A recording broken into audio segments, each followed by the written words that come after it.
Born into power, raised in chaos, Iván Archibaldo Guzmán isn't just El Chapo's son. He's the heir to a billion-dollar empire built on fear, luxury, and blood. But how long can a king outrun his crown? When El Chapo was finally captured and sent to the US, the Sinaloa cartel faced a major question. Who would take over? The empire was too big, too powerful, and too profitable to just fall apart. That's when El Chapo's sons, known as Los Chapitos, stepped in. Iván Archibaldo Guzmán, along with his brothers Alfredo and Ovidio, became the new faces of the cartel. But this wasn't just a case of like father, like son. These guys brought a completely new energy, younger, flashier, and more dangerous. Iván, being the oldest, naturally took on a leadership role. From the start, he had been groomed for this position. He knew how the system worked, the supply chains, the contacts, the secret routes, and even how to manage government informants. When his father was locked up, Iván didn't hesitate. He simply picked up where El Chapo left off, making sure the family empire didn't crumble. But the game had changed. The world wasn't the same as it was in El Chapo's time. Technology, surveillance, and government tracking had advanced, and Iván had to adapt. Instead of relying only on tunnels and bribes, the new generation used encrypted apps, cryptocurrency payments, and high-tech security systems to keep their business moving. They were running a billion-dollar operation, but they managed it like a modern corporation, with better communication, faster shipments, and smarter money laundering techniques. According to the US Department of Justice, Iván Archibaldo isn't just some figurehead. He's one of the principal organizers behind the Sinaloa cartel's current global operations. Investigators say he oversees the production and distribution of massive amounts of drugs, from cocaine and meth to fentanyl, one of the deadliest narcotics in the world. Under Iván's direction, the cartel shifted focus from traditional drugs to synthetic ones because they're cheaper to make, easier to smuggle, and bring in insane profits. But with power came conflict. Not everyone inside the cartel agreed with how Los Chapitos were running things. Older members loyal to El Chapo's old-school ways accused Iván and his brothers of being reckless. Too flashy, too violent, too public. These tensions sometimes exploded into violent internal wars, with shootouts, betrayals, and revenge killings. But Iván held his ground. He was known for being ruthless but calculated, the kind of man who wouldn't blink before making a brutal decision if it meant protecting the empire. He also made sure to maintain a public image. Through social media and rumors, Iván built the reputation of being both feared and admired. The heir who didn't hide, the son who proved he was just as strong as his father. Even though he's constantly hunted by law enforcement, he still manages to command an international network with power reaching across Mexico, the US, and beyond. Officially, the US government has sanctioned him under the Kingpin Act, meaning his assets are frozen and anyone doing business with him can face serious penalties. But in reality, that hasn't stopped him. According to reports and leaked documents, he continues to enjoy a billionaire lifestyle funded by drug money, secret investments, and cash stashed across multiple countries. His homes are more like fortresses than mansions. Some are deep in the mountains, surrounded by armed guards, security cameras, and private airstrips. Others are luxurious estates with swimming pools, imported marble floors, and exotic gardens. People who've worked near him say that his properties are designed for both pleasure and protection, safe enough to survive a raid, yet beautiful enough to host massive parties. And those parties are legendary. Imagine luxury cars lined up like a dealership, music blasting from private DJs, and expensive champagne flowing nonstop. Sometimes famous Mexican musicians, known as narco corrido singers, perform live songs praising him and his brothers. These parties are not just for fun. They're a show of power, a message to both enemies and authorities that Iván is still in control. But what really sets his life apart are the extravagant details.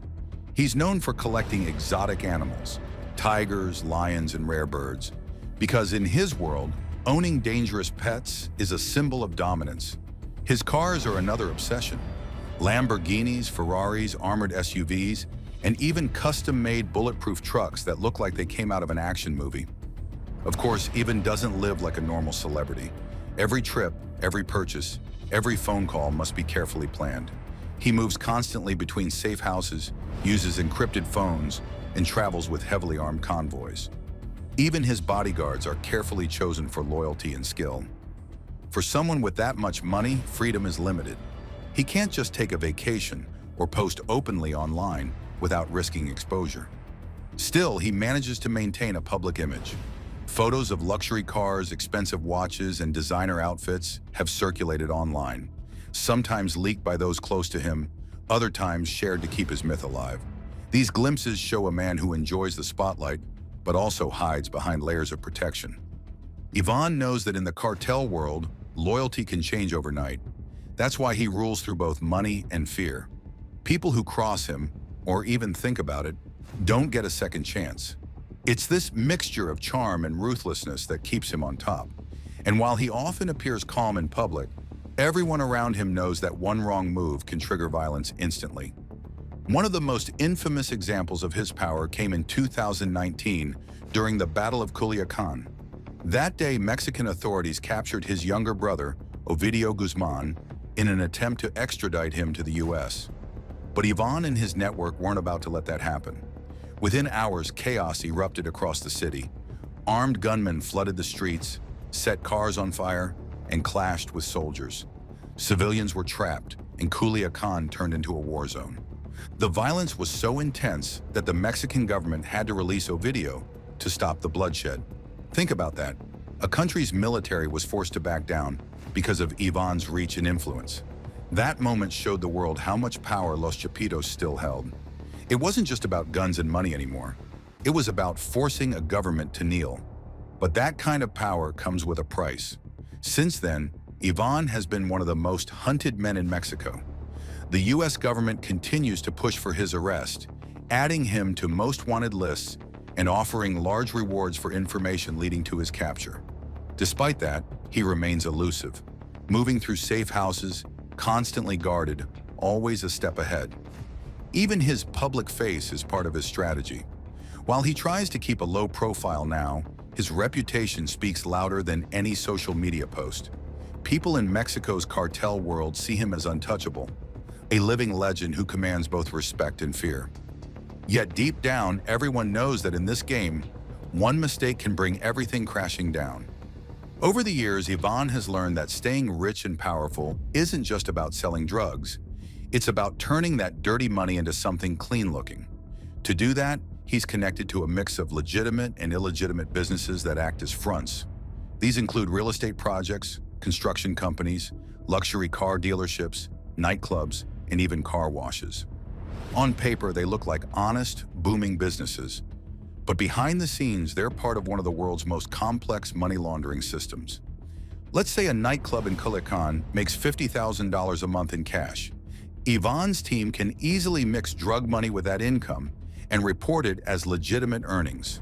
Multiply that by dozens of clubs, car washes, and properties, and suddenly millions in illegal profits look squeaky clean. This process, known as layering, makes it extremely difficult for law enforcement to track where the money actually comes from. Sources and government reports say Iván has been quietly transitioning from a pure drug trafficker to a kind of underground businessman. Instead of keeping all his money in cash, he invested in assets, land, buildings, cars, and even legitimate companies. These help him generate legal profits that can be used to fund more cartel activities or secure his family's future. It's a smart move. The more his money blends with legal business, the harder it becomes for investigators to seize it. But what really makes him dangerous is how modern his methods have become.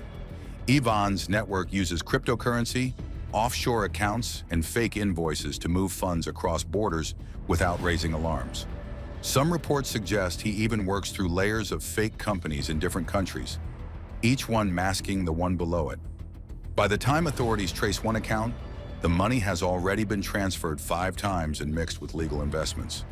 This business-style operation gives Iván a major advantage. He doesn't need to handle drugs directly anymore. He can pull the strings from a distance, managing operations like a corporate executive. His people handle the groundwork while he oversees the strategy, profits, logistics, and reinvestment. It's crime disguised as business, and it's incredibly effective. Even though the US government has sanctioned him and labeled many of his companies as cartel-linked, the network keeps evolving. Every time one front is exposed, another one pops up. Iván has built something that operates like a multinational corporation, except its real product is chaos. Now here's a story that ties everything together: the luxury, the danger, the power, and the legacy. It was August 2016, a warm evening in the resort town of Puerto Vallarta, Mexico. This place is known for its beaches, celebrities, and expensive restaurants. The kind of place where rich tourists eat sushi while looking at the ocean. Definitely not where you expect a full-blown cartel drama to unfold. But that's exactly where it happened. Iván Archibaldo Guzmán, one of El Chapo's oldest sons, was having dinner with his brother, Jesus Alfredo Guzmán, and a few friends at a high-end restaurant called La Leche. The spot was famous for its white, artsy interior and exclusive crowd. Around 1 a.m., a convoy of SUVs suddenly pulled up outside. Armed men stormed the restaurant wearing fake military gear. There were around 6 to 8 men carrying high-powered rifles, and they clearly knew who they were looking for. They didn't touch the other guests. They didn't rob the place. They went straight for Iván and Jesus Alfredo. Within minutes, both brothers were dragged out of the restaurant, shoved into vehicles, and driven away into the night. It was quick, organized, and terrifying. By morning, the entire country knew. The story exploded across Mexican and international news. El Chapo's sons, kidnapped? That was unheard of. These were supposed to be some of the most powerful men in Mexico, running a massive part of the Sinaloa cartel. If they could be touched, that meant nobody was safe. The people of Puerto Vallarta woke up to military checkpoints, police convoys, and roadblocks. Helicopters hovered over the city. Rumors started flying everywhere. Some said the Jalisco New Generation Cartel, CJNG, was behind the kidnapping. Others believed it was a personal revenge mission. For years, the Guzman family had been seen as nearly untouchable. They were rich, powerful, and backed by thousands of loyal men. They drove in armored SUVs, stayed in luxury compounds, and lived behind heavy security. Behind the scenes, a lot was happening.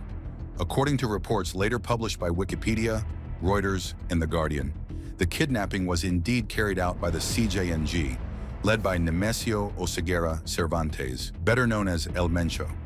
He wanted to send a message. The Jalisco cartel was now rising fast, and not even El Chapo's sons were safe. The Guzman brothers were taken to an undisclosed location, and negotiations began. Nobody knows exactly what was discussed, but one thing is clear. This wasn't just a family drama. This was a cartel-level negotiation between two criminal empires. Within days, the brothers were released, reportedly unharmed. Some sources said El Chapo's old allies made the call to back off. Others claimed ransoms and deals were made quietly. Either way, it ended without a war, but not without leaving deep scars.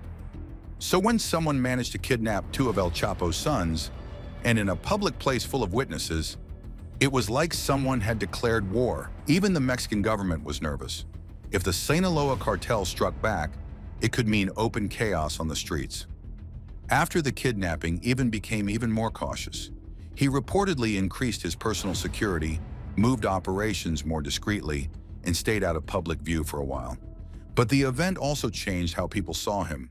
The Prince of Sinaloa image, the flashy cars, designer clothes, Instagram photos, suddenly looked fragile. People realized that beneath the luxury, there was constant danger. One wrong move, one dinner at the wrong place, and even El Chapo's sons could be taken. It also showed how divided Mexico's underworld had become.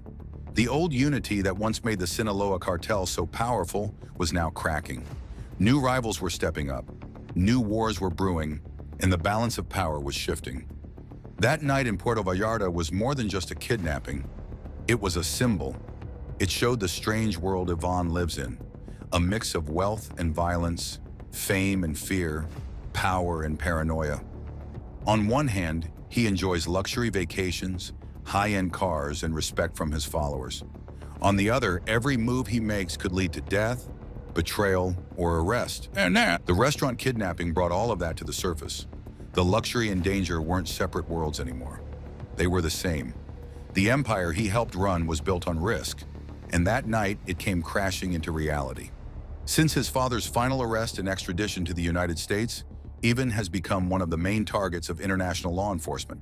But unlike El Chapo, who was old school, using tunnels, coded radios, and cash deals, Iván belongs to a digital generation. He grew up with smartphones, encrypted messaging apps, and social media. And while that might make him easier to find on paper, in reality, it's made him even harder to trap. The U.S. Department of Justice, DEA, FBI, and Mexican authorities have all built massive operations to locate and capture him. His name appears on official most wanted lists, with a multi-million-dollar reward for information leading to his arrest. But Iván seems to always stay one step ahead. The first challenge is Iván's strange relationship with technology. He's known to post online, sometimes directly, sometimes through people in his circle, showing off cars, gold-plated guns, rare animals, and private jets. These posts help build his myth in narco culture, but they've also become breadcrumbs for investigators. U.S. agencies track not only the images themselves, but also metadata, location clues, and patterns of communication tied to each post. They analyze his network, who likes, comments, and tags him, because even a small slip can expose a hidden location. But Iván knows this game. After 2016's kidnapping, he became paranoid about surveillance. He changed phones constantly, switched between private encrypted networks, and even used old-school tactics like sending handwritten notes or couriers when discussing major deals. Investigators say he's learned to go dark, vanish from all digital footprints for months, and then suddenly reappear just long enough to spread confusion. If technology doesn't work, there's another trail that never lies: money. Iván's lifestyle might look like pure chaos, but behind it is a well-planned financial network. The U.S. Treasury Department has spent years mapping out his hidden empire, a web of shell companies, luxury real estate, and business fronts spread across Mexico, Colombia, and even the United States. He allegedly launders millions through car dealerships, nightclubs, construction firms, and ranches, using family members and trusted associates as fake owners. Government analysts use a method called follow the assets, tracing car purchases, property transfers, and luxury imports that connect back to cartel money. It's a slow, detailed process, but every clue adds up. In 2023, U.S. officials announced new sanctions against several companies believed to be linked to the Los Chapitos network. The goal wasn't just to freeze their money, it was to slowly choke off their influence. Because in this game, taking away the cash is often more powerful than a gunfight. But catching Iván isn't only about computers and data, it's about people. The DEA has built what they call human intelligence networks. These are local informants, ex-cartel members, and undercover agents placed strategically across cities like Culiacán, Mazatlan, and Guadalajara. They report movement, changes in protection squads, and whispers of high-level meetings. Every bit of gossip, every intercepted message could be a step closer to finding Iván's next move. Still, this is incredibly dangerous work. Informants often disappear. In some cases, entire police units have been compromised by bribes or threats. The Sinaloa cartel has deep roots in the government, military, and even law enforcement, making every operation a deadly gamble. That's why for years, U.S. agents have taken a more cautious approach, working in secret with small, trusted teams rather than relying on large-scale Mexican raids that could leak in advance. There's another strategy at play, one that's not about guns or computers, but about psychology. The U.S. and Mexican authorities have started targeting Iván's circle instead of him directly. His lieutenants, accountants, and even girlfriends are being arrested or tracked. By cutting off his network, the goal is to create isolation and panic, forcing Iván to make mistakes or reach out to the wrong person. It's a long game, but history shows it works. That's how El Chapo was eventually found. Not through high-tech gadgets, but because one of his trusted men slipped up. And the government believes the same fate might eventually catch Iván too. What's new this time, though, is the use of AI-driven intelligence. Since 2024, U.S. agencies have started integrating AI tools that scan social media, drone footage, and satellite images to identify unusual movement patterns in cartel-heavy regions. These systems can pick up details humans might miss, like the same vehicle appearing in two different cities, or repeated visits to remote compounds. There are even reports of thermal imaging being used in rural Sinaloa to detect underground tunnels and hidden airstrips. The goal? Create a digital map of Iván's ecosystem, so even if he never appears on camera, the world around him slowly gives him away. On the Mexican side, things are trickier. The government faces a painful balance. Act too aggressively, and violence explodes in the streets. Act too softly, and critics accuse them of protecting the cartels. President Andrés Manuel López Obrador has been cautious, often choosing negotiation and social programs over direct war. But that approach has drawn backlash from both citizens and the U.S. After the 2019 Culiacán incident, when soldiers were forced to release Iván's brother Ovidio after cartel members attacked the city, the government's image took a serious hit. They were seen as being controlled by fear. So now Mexico's new strategy is silent cooperation, working with U.S. intelligence but avoiding public confrontations.